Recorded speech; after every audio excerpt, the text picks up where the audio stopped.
¿Qué tal amigos? Bienvenidos a tu programa Perfiles, el programa de la comunidad ecuatoriana migrante aquí en los Estados Unidos. Y en esta temporada pues le hemos dedicado a la política del Ecuador. El año que viene es un año electoral y los migrantes ecuatorianos queremos conocer los perfiles de quienes serán los representantes del Ecuador en un futuro muy cercano. Bienvenidos a Perfiles.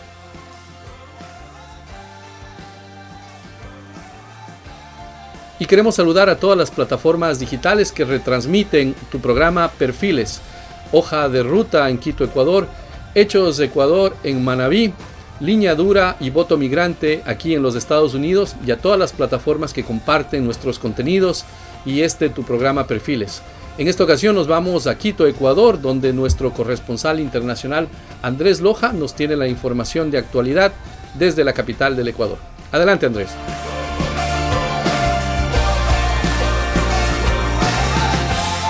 ¿Qué tal, Mario? Amigas y amigos, la jueza Yanela Noritz dictó prisión preventiva para los hermanos Jacobo Abdalá y Michelle Bucaram Puley, Daniel y Noé Salcedo, Estefano Adum, Karina Cadena, Jorge Enríquez, Federico Seng, Javier Jordán y Pablo Mendoza por el presunto delito de asociación ilícita en la venta de medicinas en hospitales de Guayaquil.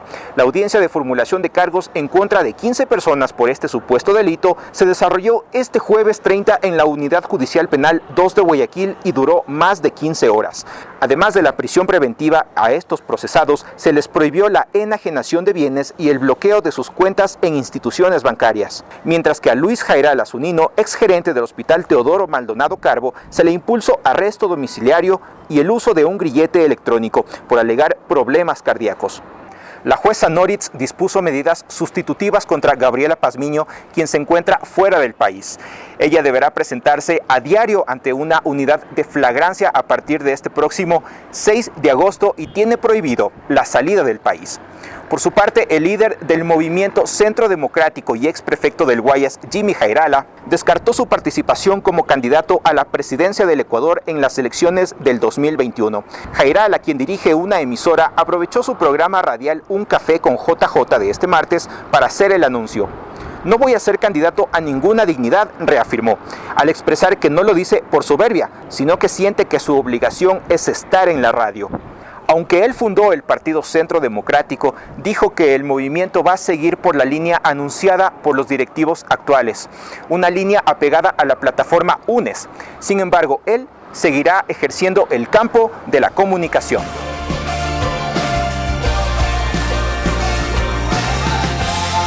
Y nos acercamos cada día más a las inscripciones de candidaturas para la presidencia del Ecuador.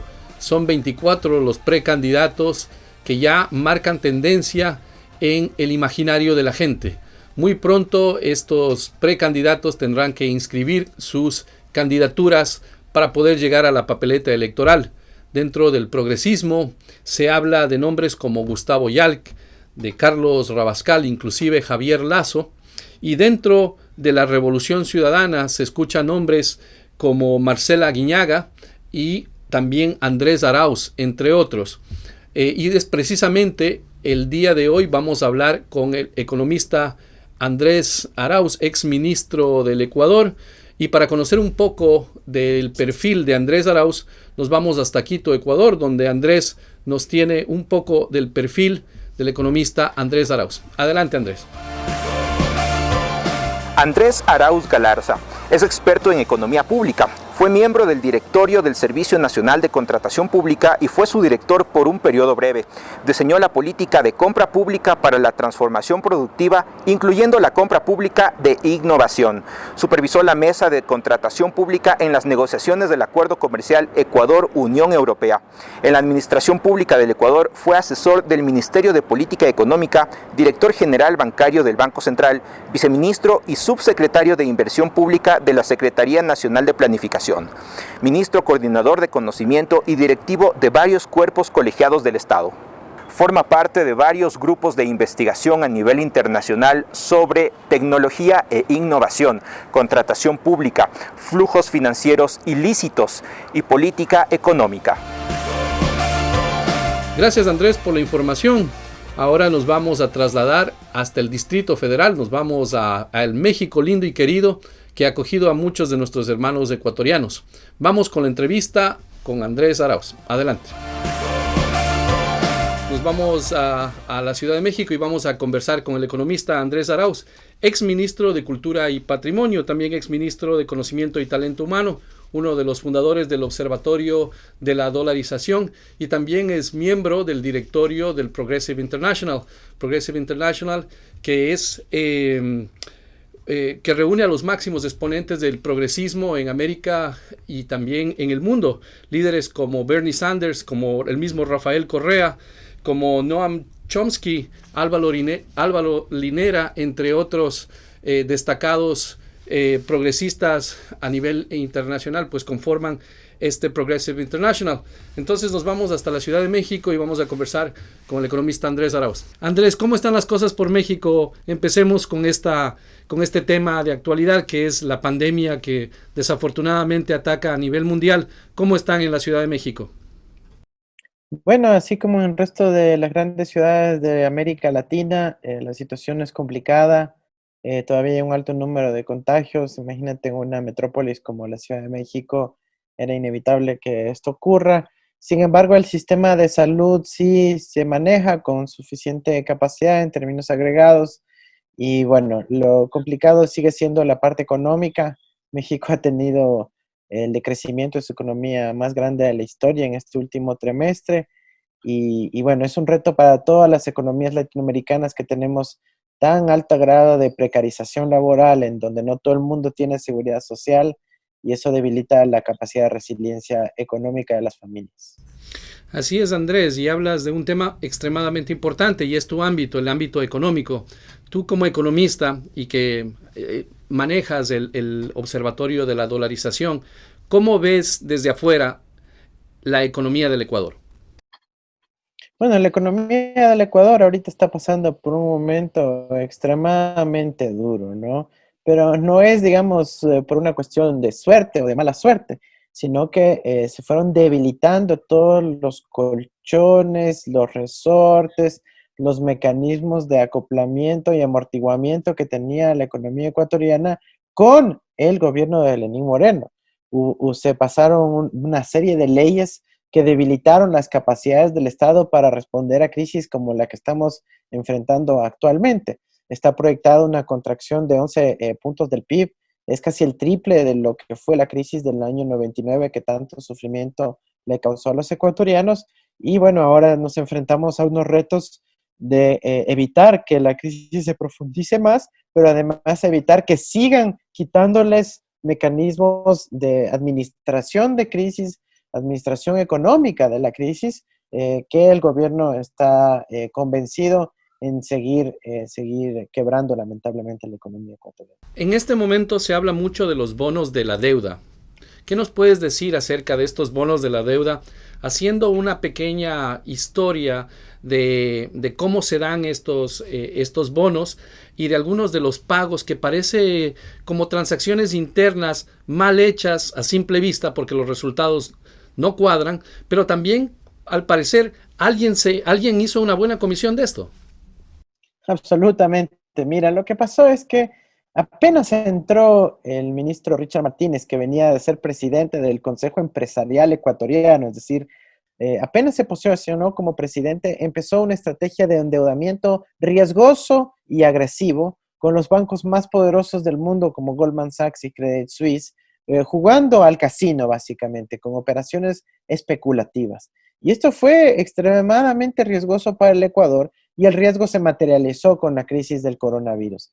En marzo del 2020 se desplomaron los precios de los bonos del Ecuador que se habían emitido a lo largo de 5 años y eso significó que Martínez tuvo que prepagar, es decir, pagar anticipadamente lo suficiente para rescatar $3.000 millones en bonos ecuatorianos que había puesto para apostar en el casino de Wall Street.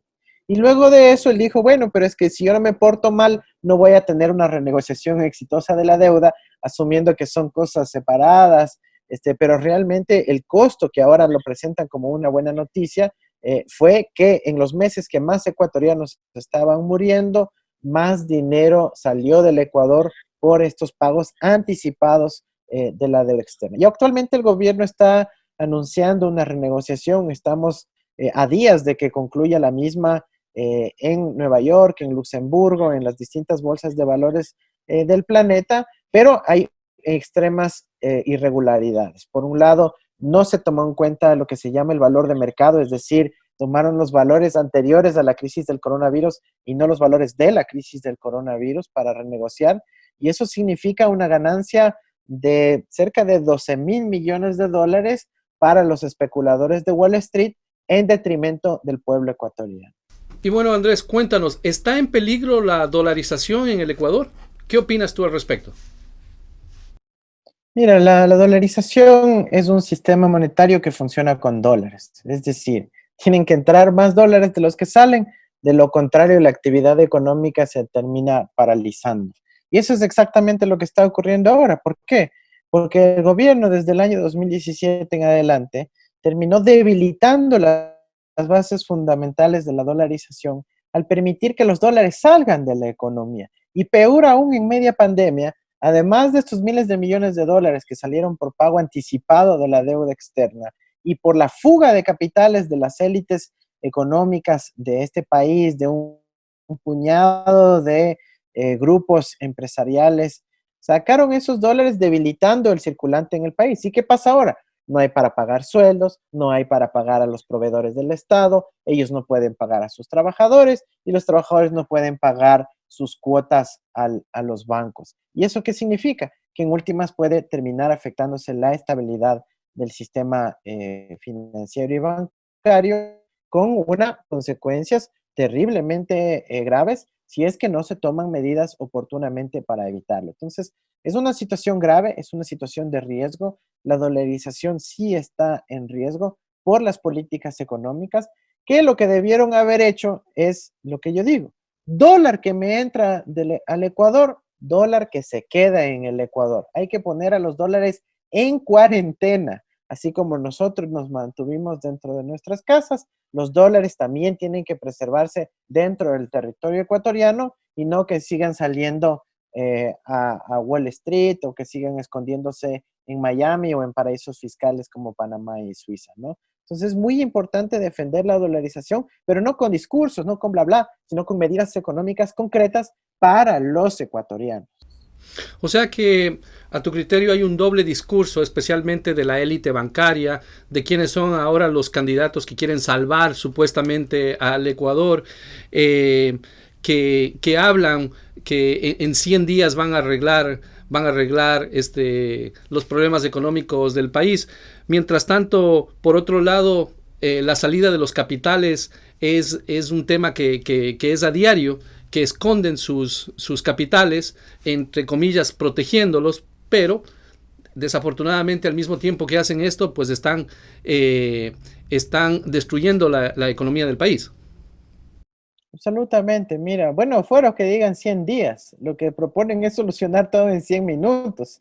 Si es el descalabro al que nos ha llevado, les ha tomado 3 años, seguramente querrán profundizar ese daño porque representan a eso, ¿no? Al capital financiero, a las grandes élites bancarias, a los sectores más pudientes que sienten un desprecio por el Ecuador.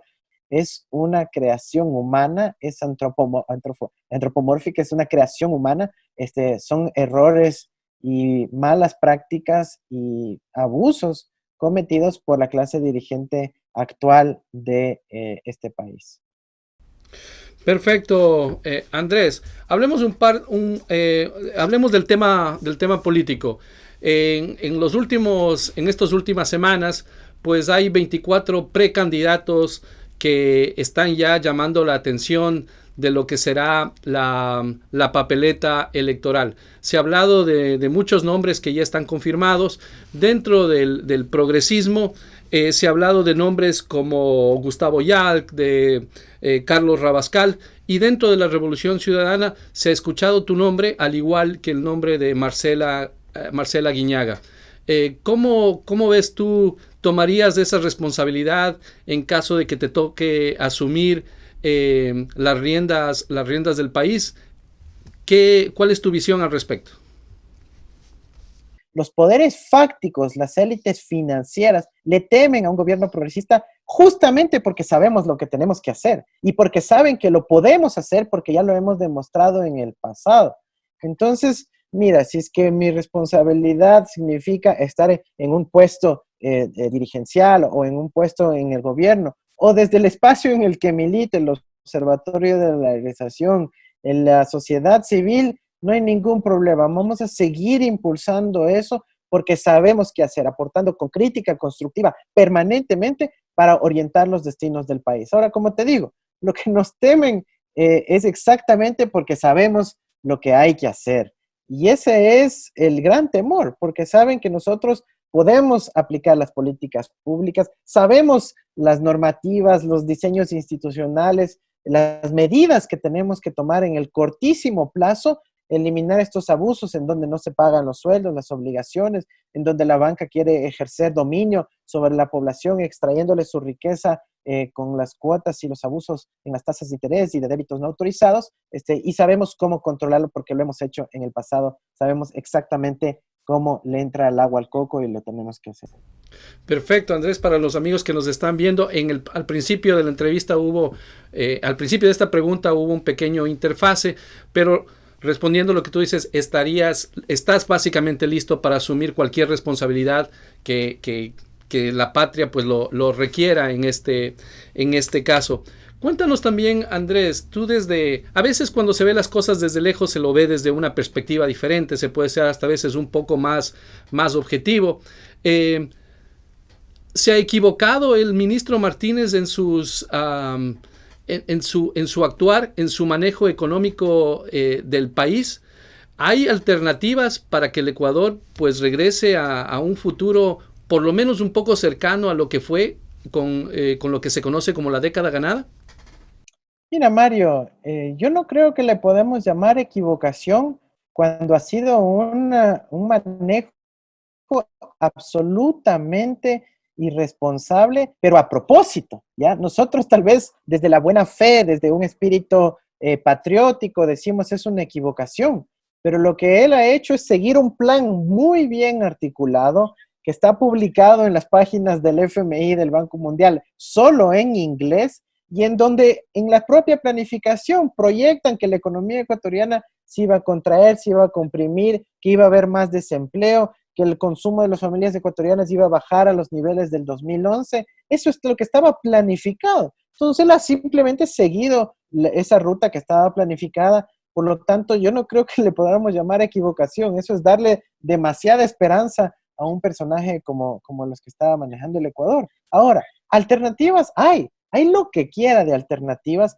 las hemos venido proponiendo desde el día 1 en donde hubo el giro en la política económica de Lenín Moreno, comenzando por el episodio del dinero electrónico que hubiese sido tan útil en esta pandemia, ¿no es cierto? Hay cómo revivirlo, sabemos exactamente las normas que hay que cambiar para poder revivirlo y para poderlo desplegar rápidamente a la sociedad en cuestión de semanas, ¿ya? Y eso puede significar un alivio enorme para la sociedad ecuatoriana.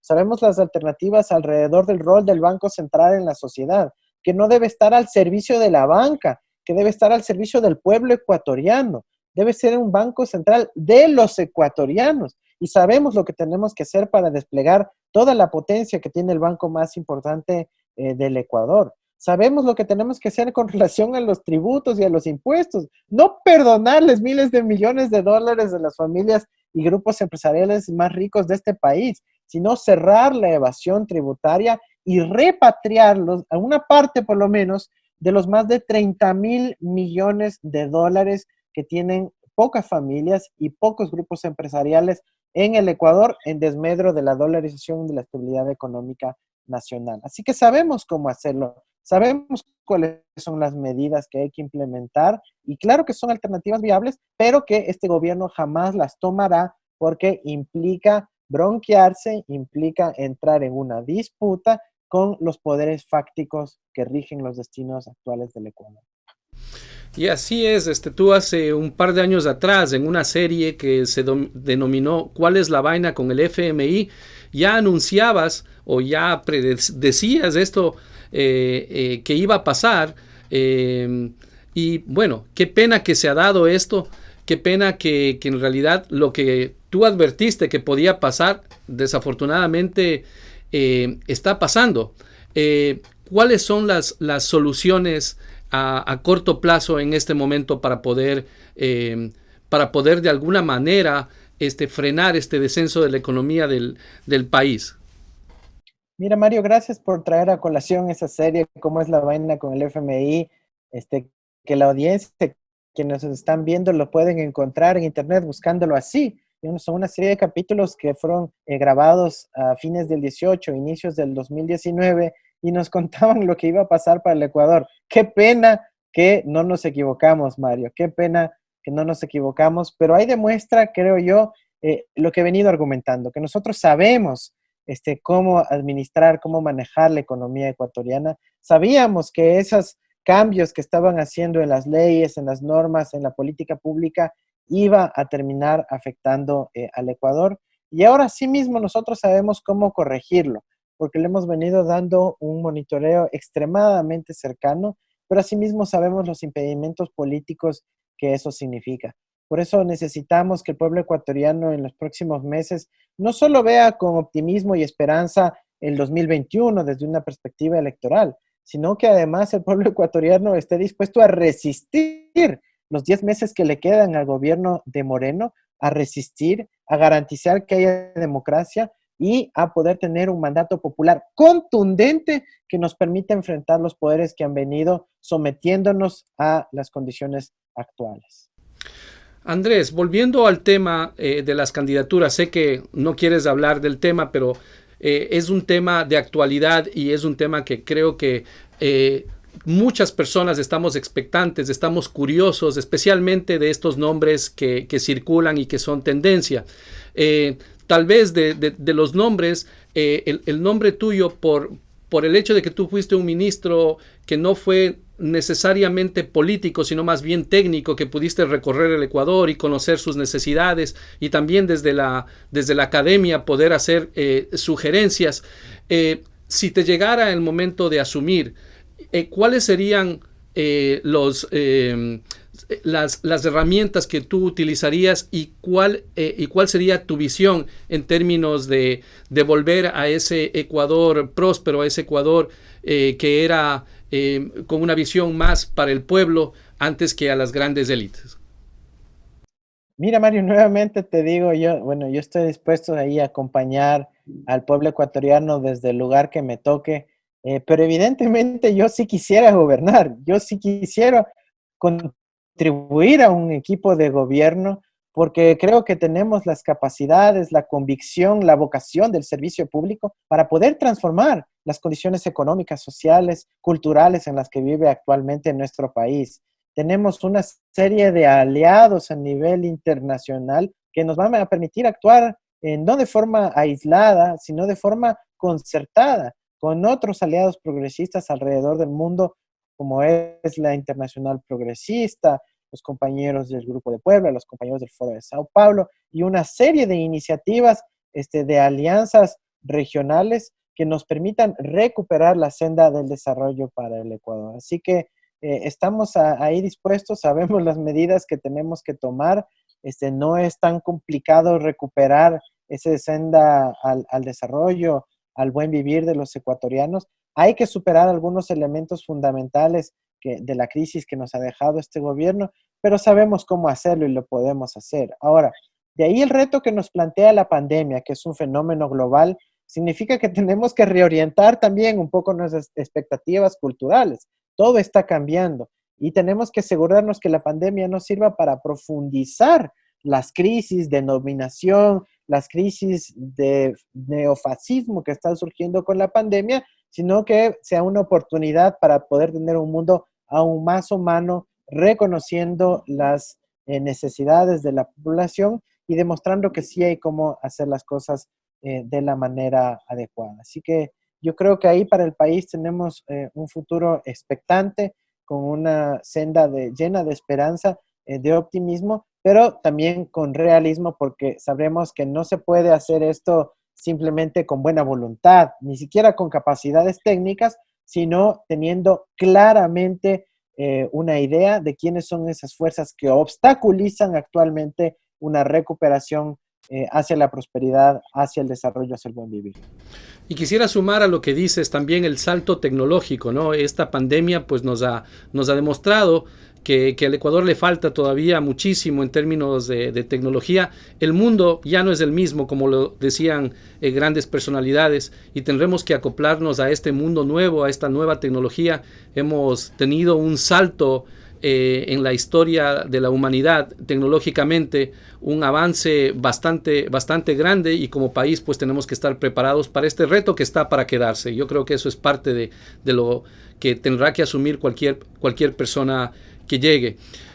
Andrés, tú estás en la Ciudad de México, en donde están muchos de los compatriotas ecuatorianos, pero también está un grupo de ecuatorianos que están refugiados en la Ciudad de México a consecuencia de una persecución política brutal que ha tomado como consecuencia el que ecuatorianos que estuvieron en la política, que asumieron cargos públicos, inclusive asambleístas del Ecuador, hayan tenido que dejar sus familias, hayan tenido que dejar el país y se encuentren en este momento en calidad de asilados en la Ciudad de México.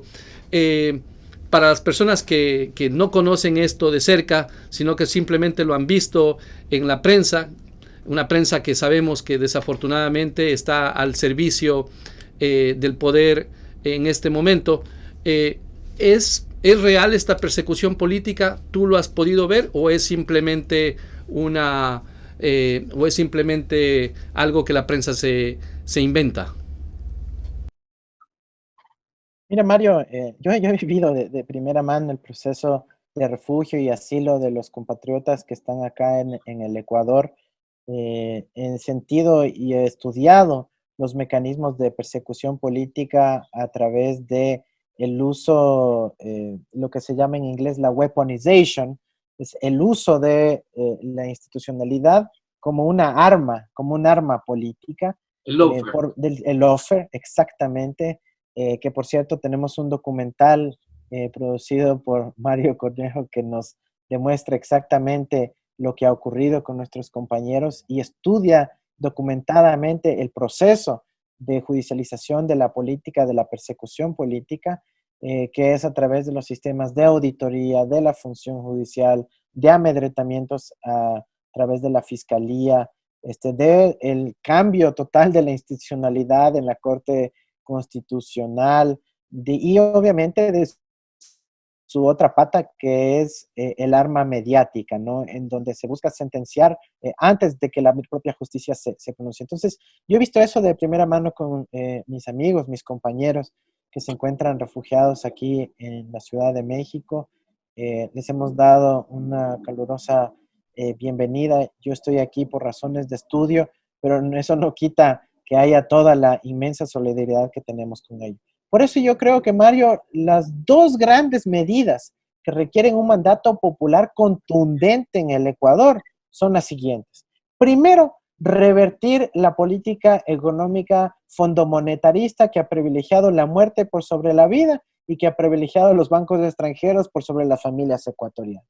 Pero la segunda es la conformación de una comisión de la verdad que estudia las prácticas represivas del gobierno de Moreno y del Trujillato, de todo lo que significó ese derrumbe de la institucionalidad ecuatoriana, especialmente en el ámbito de la función judicial y el ámbito constitucional. Si no logramos revertir las prácticas del Trujillato, si no logramos revertir esa institucionalidad falsa creada por el Trujillato, no vamos a poder desplegar la base material para recuperar la senda al desarrollo. ¿Por qué? Porque mira, tenemos casos como el del segundo periodo del FMLN en El Salvador, cuando el presidente Sánchez Serén emitía un decreto que generaba más beneficios a la población, la Corte Constitucional se lo bajaba. Aprobaban una ley para reducir el gasto militar y aumentar el gasto social, la Corte Constitucional se lo bajaba. Y así vamos a tener que enfrentar a unas élites y oligarquías que en uso de esa persecución política se apropiaron de las instituciones del Estado y que te lo aseguro, van a boicotear al gobierno progresista que se venga. Entonces yo no soy ingenuo, yo no creo que ahí hay posibilidades de llegar a acuerdos. Ahí lo que necesitamos es estudiar las arbitrariedades y en lo posible buscar los mecanismos para revertir el Trujillato y sus nefastas consecuencias para el Ecuador y para el pueblo ecuatoriano. Así es, o sea, a la persona que entre del progresista le va a tocar lidiar con un contralor que está puesto ahí básicamente para bloquear y para poder de alguna forma estar en contra de todo lo que tiene que ver con la revolución ciudadana y el progresismo, y tienes una fiscalía que no es absolutamente para nada imparcial, que tiene una justicia selectiva. Entonces es bastante complicado a quien le toque llegar, pero lo que tú comentas pues es exactamente lo que necesitaría pues el Ecuador, un comité de la verdad, como tú dices. Pues es bastante interesante tu propuesta. Andrés, tú también eres migrante. Este programa es dedicado a la comunidad ecuatoriana migrante, que ahora ya sabe quién es Andrés Arauz, conoce un poco de tu perfil, que lo hablamos al principio del programa, conoce un poco de tus ideas. ¿Cuál sería el rol de los migrantes? Tú también como migrante y que has visto pues las necesidades de los migrantes ecuatorianos, ¿cuál sería el rol del migrante ecuatoriano para este nuevo rumbo que tiene el Ecuador el próximo año?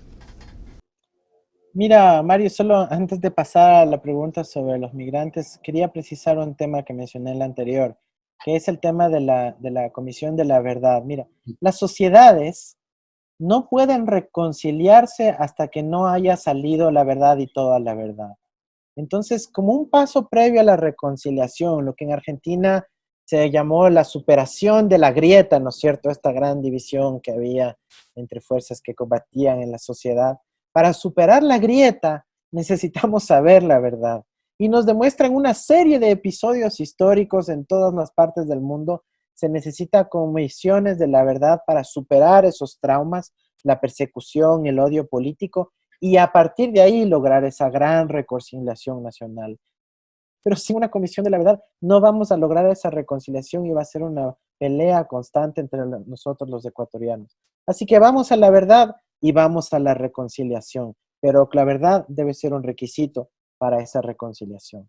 Ahora, sobre la pregunta de la condición de la migración, mira, los migrantes ecuatorianos en este gobierno han sido absolutamente maltratados, ¿sí? Si en un momento de la historia solo se pensaba la migración en términos de cuántas remesas iban a llegar al Ecuador, ahora se la concibe en términos del número de paquetes que puedan mandar. No ha habido más política.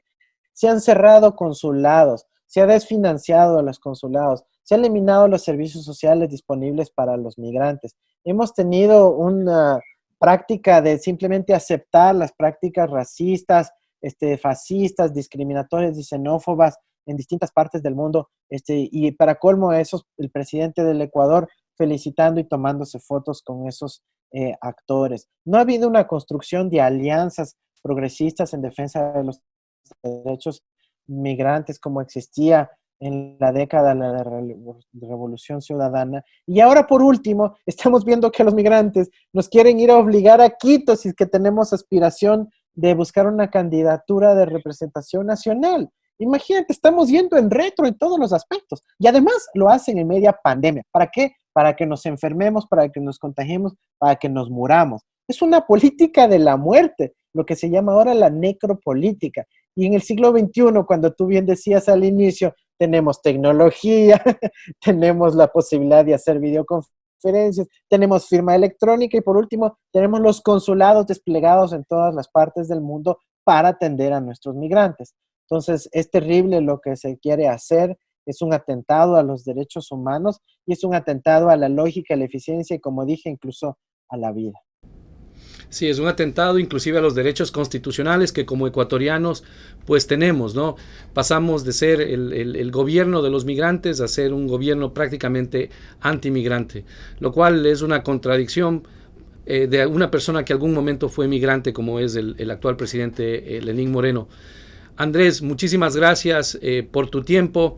Creo que la comunidad ecuatoriana y quien ve este programa pues conoce un poquito más de quién es Andrés Arauz, un joven economista que siempre ha estado trabajando dentro de la Revolución Ciudadana. Reitero lo que dije antes, tal vez el nombre de Andrés Arauz ojalá que de hoy en adelante pues quede en el imaginario de la gente y puedan considerar quién es Andrés Arauz, qué es lo que ha hecho por la Revolución Ciudadana y por los ecuatorianos, pues que estamos agradecidos de las cosas importantes que se hizo en esta década ganada.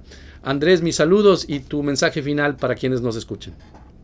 Bueno, un mensaje dedicado a todos los ecuatorianos en el exterior. Yo me enfoco en los temas económicos, esa es mi especialidad, es mi formación. Yo creo que es algo que puede aportar actualmente al momento que vive en nuestro país. Lo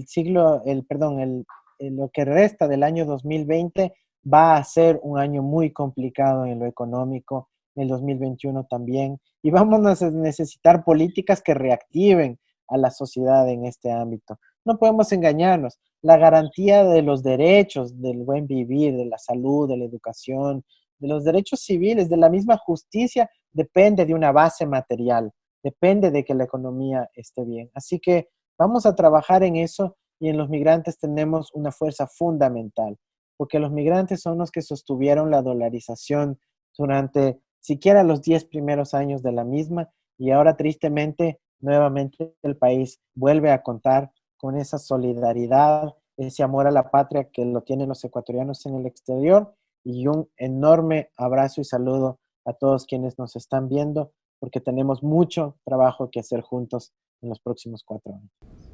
Muchísimas gracias, Andrés. Nosotros nos vamos a un breve corte comercial y ya regresamos con más de Perfiles.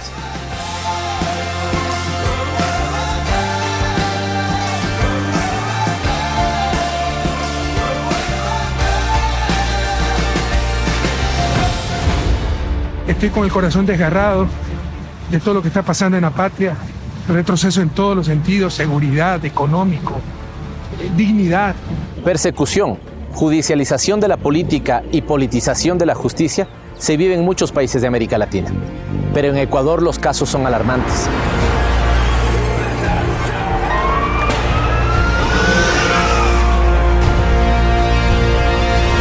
Y como somos correístas, no pasa nada, hasta que no te pase a ti, hasta que no te persigan a ti, y entonces te das cuenta que la persecución sistemática destruye al país, destruye la democracia.